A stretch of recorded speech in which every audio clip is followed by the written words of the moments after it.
So this is our preload and our jam nut. We just cut this on the 3-axis CNC, and we're gonna see if it fits here.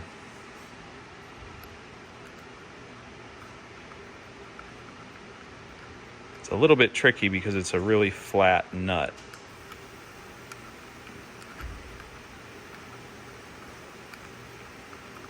Oh, there we go. All right, look at that. Perfect, so that's gonna retain our taper bearings so we can have a nice preload on that ball screw. So I think these jam nuts are the coolest thing I've made today. Take a look at those. They're just so much fun.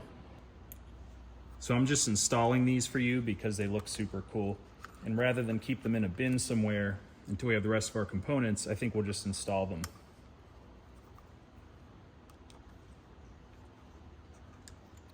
Look at that.